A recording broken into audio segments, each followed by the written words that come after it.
You know what I find interesting?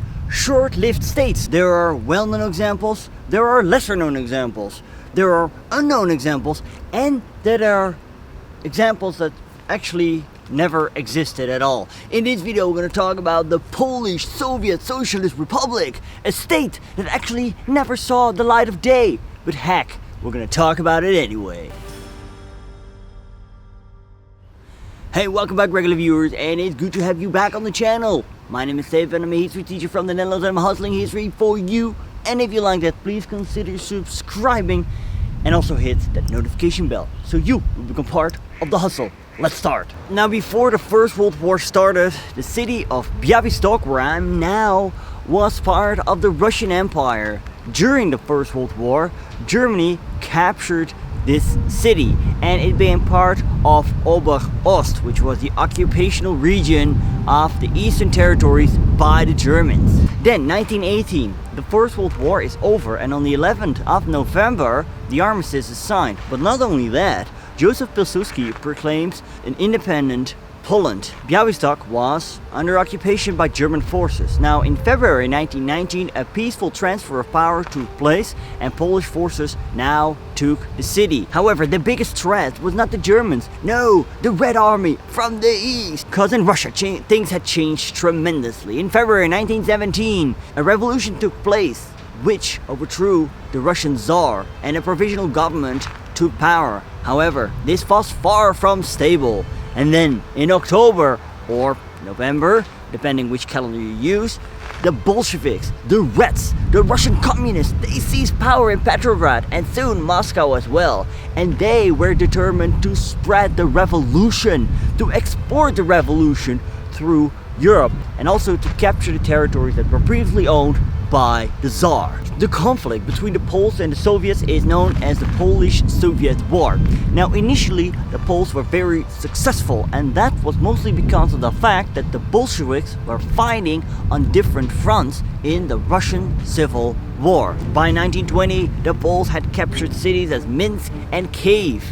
However, things changed after that, because soon the Bolsheviks managed to defeat their major adversary, the Whites, and could now focus their attention on their western front, and thus the Poles were driven back. In the summer of 1920, the Reds managed to capture Białystok, and there the PolRevKom, which was a provisional Polish Revolutionary Committee, was established to Sovietize Poland. It was first established in Moscow, transferred to Smolensk, and was now seated in the palace you see behind me, the Bruniki Palace. Key figure in this organization was Feliks Dzierzynski.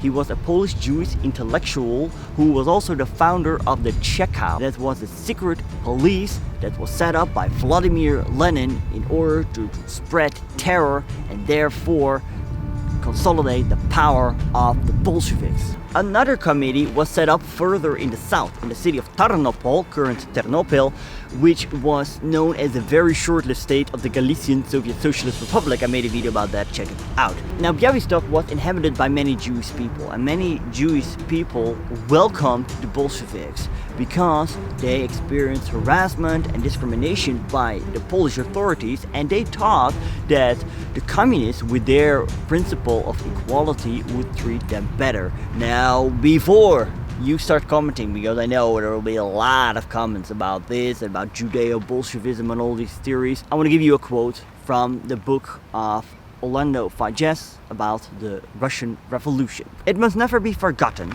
that while many revolutionaries were Jews, relatively few Jews were revolutionaries. It was a myth of the anti-Semites that all the Jews were Bolsheviks. The Red Army approached Warsaw, and for a moment it seemed that the Polish capital was done for. And then what would happen?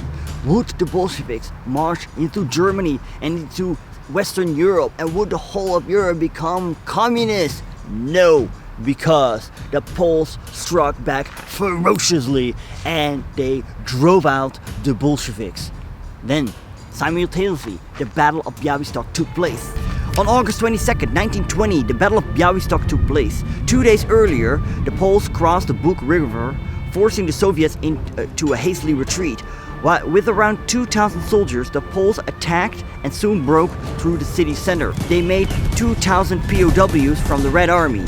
Soviet reinforcements arrived and heavy hand-to-hand combat followed. The Red Army retreated and lost 1,000 men to the Poles.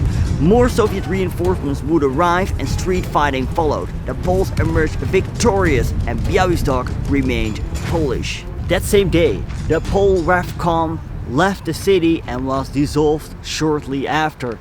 The end of 1920, the Poles and the Soviets signed an armistice, and in March 1921, the peace treaty of Riga was signed, which formally ended the Polish Soviet War. Now, if you want to know more about this other short-lived state, the Galician Soviet Socialist Republic, you can click right here. If you want to know more about Soviet terror against the Poles, you can click right here. I want to thank you for watching. Leave a like, do not forget to subscribe, and I'll see you later.